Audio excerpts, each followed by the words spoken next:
also Meir Ben-Shabbat, the former head of the National Security Council.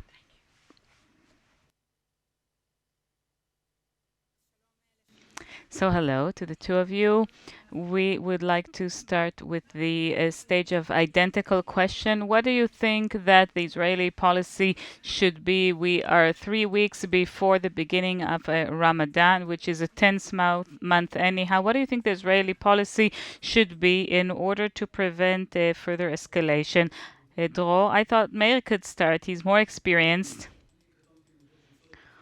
Well, I can't give advice, definitely not when facing such a broad audience. I think that in general, the policy, at least the policy that I understand from the Ministry of Defense, constitutes of a focus on Iran. This has been mentioned today already. This is something very significant because we are perhaps approaching the moment in which the State of Israel will have to reach decisions. Will it be a decisive year? Well, let's call it a year of decisions. And the decisions don't necessarily have to be reached before an attack.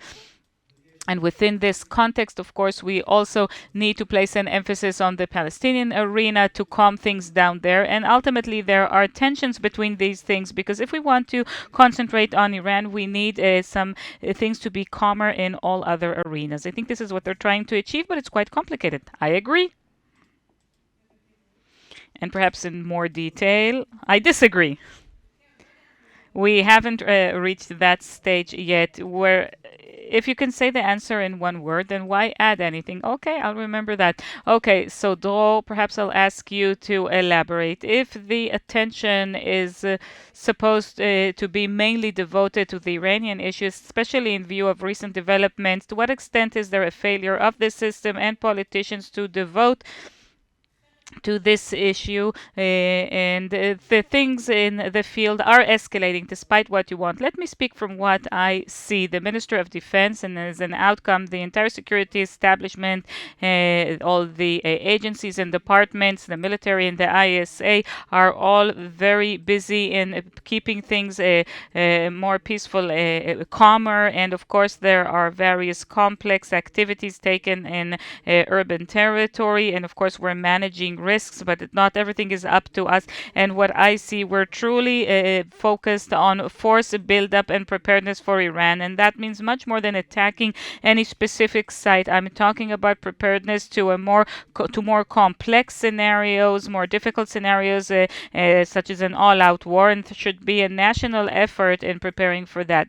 We'll move on to Iran soon, but before that, the Palestinian arena. How is Israel trying to calm things down, and how you were in that summit in Aqaba, which tried to give tools or at least discuss Israel, the Palestinians, the Americans, the Egyptians, and the Jordanians in order to try and calm things down towards Ramadan? What of that will be implemented? Well, the implementation part is much more complicated. I can tell you that the directive issued by the political echelon, the head of the NSC headed the Israeli side, and he can better explain it than me. He didn't come. He was supposed to come, but he did not come. I can tell you there was an effort from the security angle to enable for a gradual process to reduce activities in Territory A, and also to look at the performance of the Palestinian Authority. Let me say something about Aqaba within limitations. It's quite a precedented affair to our times. The U.S., Jordan, and Egypt together with us and the Palestinians trying to formulate understandings in order to calm things down.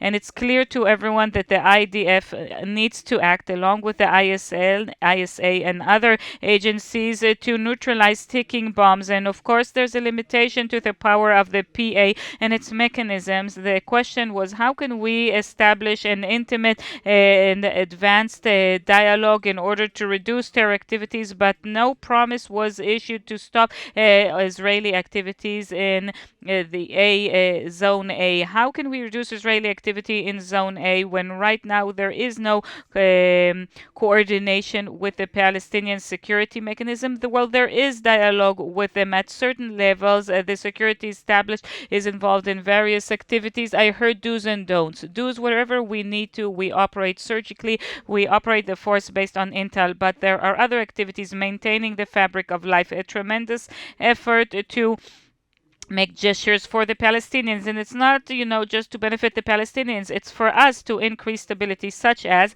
I cannot list all the measures, but I can tell you that as we look at the Abraham Accords today, and of course Meir knows them even better than I do, we don't need to think, okay, this is a solution and now we can, set the Palestinians aside and ignore them. No, we need to take these accords to give a prosperity to the Palestinian population, because they've despaired, by the way, of both the Hamas and the Palestinian Authority, and we need to generate hope for them. And it can be done, bottom up from the grassroots level to improve their economy. And these are, I call them ice cubes on a set of embers of coal. And, the previous government refused to the American offers submitted in recent years to convene such a summit in order to calm things down.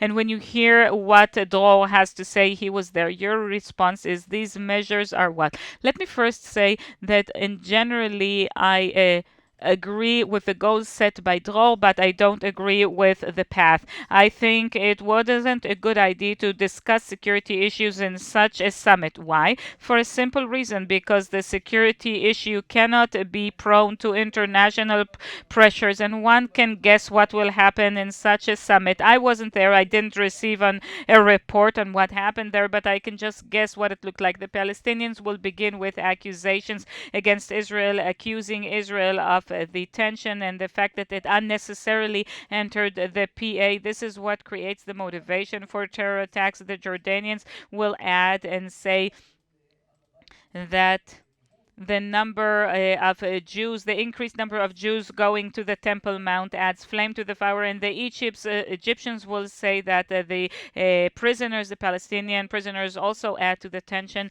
And all of them will agree that it's Israel that needs to change things in order to reduce the tension. You're nodding, you're like showing with your head that that's not how it was there. No, probably it wasn't said explicitly like this, maybe not in the same order or in the same level or intensity, but I think that's the spirit of what was said there. There's no reason to agree to concessions on security issues, because from everything you're saying, Dror, it seems that the activities conducted by the IDF recently, it's not certain that it was necessary. And if it's not necessary, don't conduct it. And if it is necessary, then, you need to do it. You cannot, do both. With respect to security, Israel needs to do whatever is necessary without taking any other considerations for various reasons, also for the benefit of the PA, because if there are terror attacks, this will break the PA apart and send it back to the days of defensive shield. This is why we mustn't blink here. Wherever they preempt us and risk us, then there won't be a need for the ISA and the IDF to enter. If you want to prevent terrorism, fine. Nobody is interfering with you. Please go ahead and do that. These arguments, we cannot. Well, we've been hearing these since the arrival of the Palestinian Authority. We have tried more than once and paid a dear price for these attempts. There's no reason in the world to go back to these days. You think that you can prevent a terrorist, intercept terrorist acts? Do so. If you can't, we'll do it. We're not playing games, not at the expense of security and at the expense of the lives of Israeli citizens. I think it was a mistake to go into such a multilateral discussion on security issues. Since I'm not familiar with the background, and I do come from the world of diplomacy, so I know that in certain cases you are required to take action in order to receive other things, or so that the onus on other matters won't be on you. Maybe that's the situation here, but if the purpose was to improve security through this summit, if that's the only goal, I think it's a mistake. But you ignored the beginning of my question. The person who decided to go for that summit is Benjamin Netanyahu. In this government, the same summit was proposed to the previous prime minister and the one before that. Like I said, I'm not familiar with the background, so I'm not talking about individuals. Let's just Meir complete his answer. I am referring to events, to positions, but not to individuals or people in general. Yes, Dror, please. I don't want to get into this argument. I think it would be a mistake. At the end of the day, no Israeli concession was made and no decision was reached. We continue to act. You can see that on the ground, and the Israeli interest is to try and reduce these activities as much as possible, because when we do take action, what we're doing in practice is weakening the PI even more. But you don't need this summit in order to reduce your activities. You can simply reduce. Let's finish by saying this. In this summit, the US, Egypt, and Jordan fully supported the Israeli approach. And I'll pause here in order not to embarrass other participants. Let me ask you something different from what has changed in the atmosphere, Dror? What led this government to decide to go for this summit? I'd like to say something not about the government. This entire situation is a bit complicated for me. We're together here, yes, of course. Look, Israel, the state of Israel today is at an unprecedented point of power. The posture, the Israeli posture, has increased significantly both in the Middle East and in the world. First and foremost, we're strong. We're very strong. Air Force, intel, active defense, and spirit that is shared by the entire system. I don't want to speak too poetically, but we need to keep that. Of course, there's the special relations with the US. We must maintain that. We have a wonderful relationship with them, very intimate. It's very important, and anybody well versed in the security establishment knows how important that is. Another point is the Abraham Accords, which created a tremendous opportunity to increase collaboration, and we can even be under the umbrella of CENTCOM. And beyond that, in Europe, they've increased defense budgets. They want our capabilities because of the war in Ukraine. Yes, unfortunately, they want our operational experience. And even in Japan, it's a tremendous opportunity. This generates a tremendous opportunity. This is why Israel needs to lift its head and look forward to its challenges. The greatest challenge is Iran. For Iran, we need a national effort. And in order to do this national effort, we need things to calm down in the territories. I'd like to ask you, Meir, let me just allow me. I agree with everything Dror said. That's wonderful. How to do it, that's where we disagree. That's not just the disagreement between the two of you, but in general in the amongst Israelis. But most of you spent many hours in Washington, and you have many hours of experience in a talk with the Americans. Tom Knights, the American ambassador to Israel, said so in his words in English. To a great extent, if you want to talk about the majors, the big things, Iran, Saudi Arabia, this is what he said to David Axelrod in the podcast. You cannot have your backyard be on fire. And if I need to translate this into other verbiage, you need to choose what you're concentrating on. And perhaps Israel, in its choice, in this situation we're talking about right now, chooses to focus on the wrong things. I don't know, but I do agree with this approach. In order to focus on the major things, we need to, of course, calm down the other things. We need to calm them down, not just for that, but definitely if you want to focus on the major issues. What's the price you're willing to pay for that? That's a major question, not at every price, because certain small things can evolve into big things even if you didn't plan them to happen like that. You need to take that into account. So I have adopted a very cautious approach. We want to take the Palestinian issue off the agenda for sure. We don't want it to take over our agenda, definitely not the Palestinian terror. And in general, somebody who doesn't have a clear-cut solution, you can opt for and finish this event. So for sure, we don't want this issue to be a burden for Israel. What do we do in order to achieve that? This is where our disagreement lies. I think that the key for success in removing this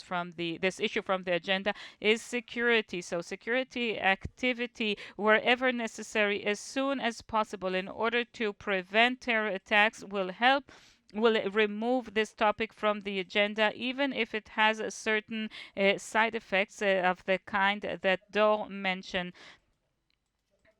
And when you don't act and you think that this is what will bring to peace and quiet, you get terror attacks that disrupt the peace and quiet and become a true problem for Israel instead of focusing on Iran. But look at the situation on the ground. Over 20 IDF battalions are stationed, were sent to the Judea and Samaria, and that doesn't reduce the number of attacks. So it's not enough. First of all, nobody knows what would have happened if we wouldn't have had this activity. But the fact is, under the current situation, the number of terror attacks is ever increasing. So I guess this deployment of forces is not enough. I agree.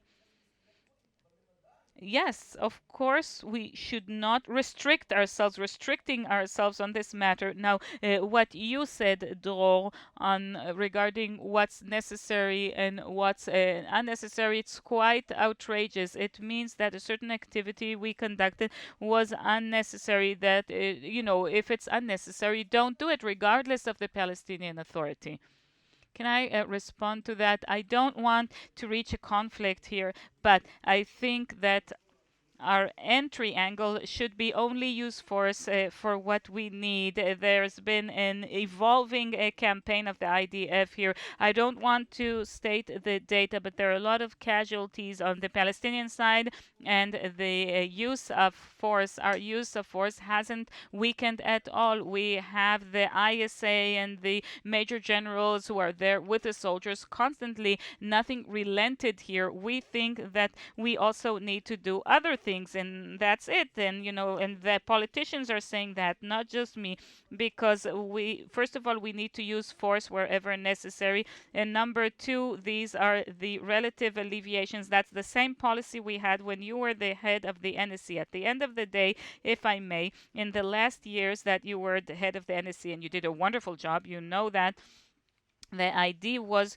to focus on Iran and Syria, and that's indeed what we did. I was head of the Intel Research Division, and ultimately it reached the suitcases in Gaza and the decision of the government, and your decision as the head of the NSC, because what we're doing here is managing risk, and we're managing risks in order to focus in Iran and to achieve all these tremendous achievements we've had with stopping Iran and Syria. And I think that in the Palestinian arena, we need to prepare for it to fall apart. It's the same warning we gave several years ago. We can ignore it, but reality bites. What can we do? We think it's not too late. We think it can still be stopped by combining use of force and the soft activities in the civilian context, in the constraints of the political issue. And Meir, in retrospect, and Dror mentioned that, do you think that it was a right thing to do to get the Qatari involvement in order to calm things down in the Palestinian arena,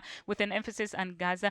During these years that Dror referred to, I think it was a good idea to reach a situation that Gaza Strip won't occupy the center of our attention, even with direct Qatari involvement. I don't know what you are alluding to when you say direct Qatari involvement. Well, I think that you do know.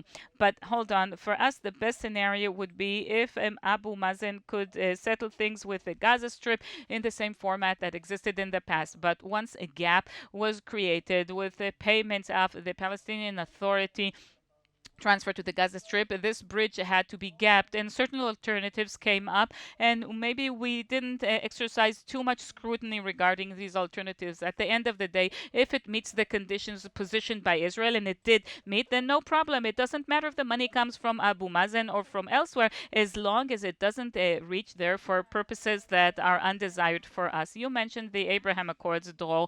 To what extent do they have an impact in the current arena, with an emphasis on the Palestinian arena, because the Security Council convened for the fifth time since the beginning of the year upon the request of the Emirates, the Abraham Accords? Does this somehow change the involvement of those regional actors? I think that the Abraham Accords are something major, historic, significant, a tremendous achievement of the State of Israel with the previous U.S. administration, and it must be respected, and we need to see what more can be done.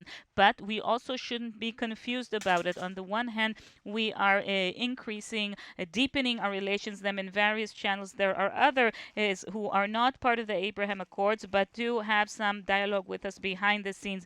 We need to leverage this, not use it as a fig leaf, but in order to bring back stability to the Palestinian arena, because ultimately, behind the scenes, you can hear the same fears from them in the Iranian context, and establishing a fabric of the state of Israel with various Arab countries, and with an emphasis on the Gulf countries, and maintaining and reinforcing our relations with Jordan and Egypt. We shouldn't take that as some for granted, and that will help us challenge Iran. Let's remember, Iran is our focus. We need to calm things down. Meir, after 2 years of the Abraham Accords, is this how you thought it would play out?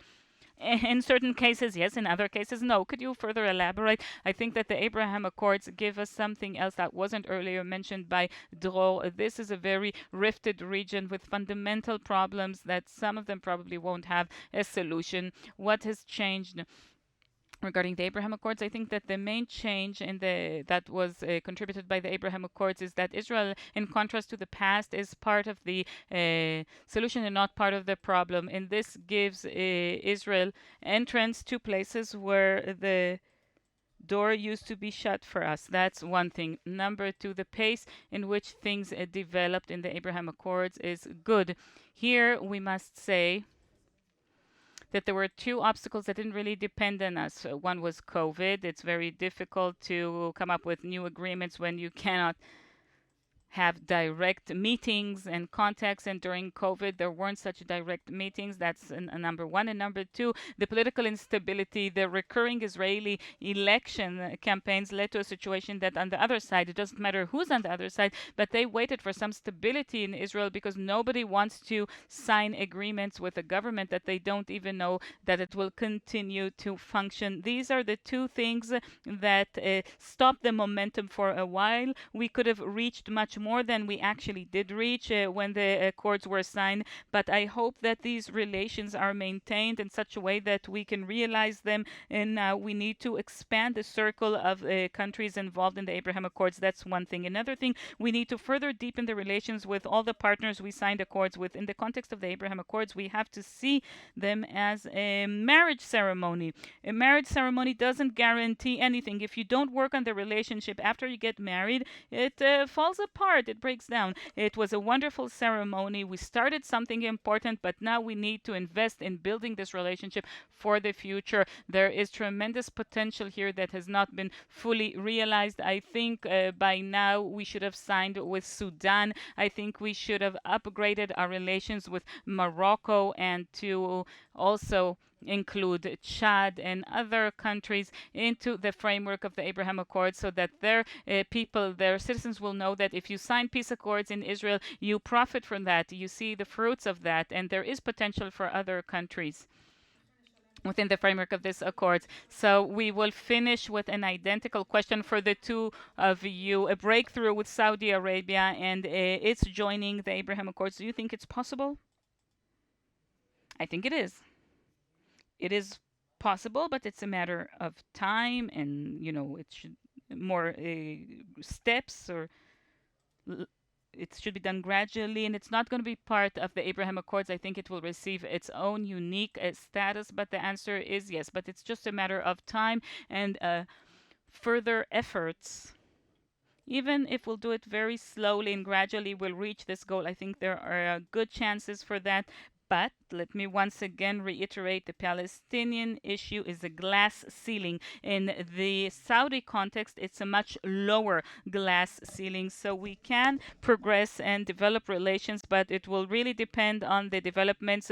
The way I see the current reality in the Palestinian arena, I think it'll be very difficult. Dror, Shalom, and Meir Ben-Shabbat, thank you very much. Thank you.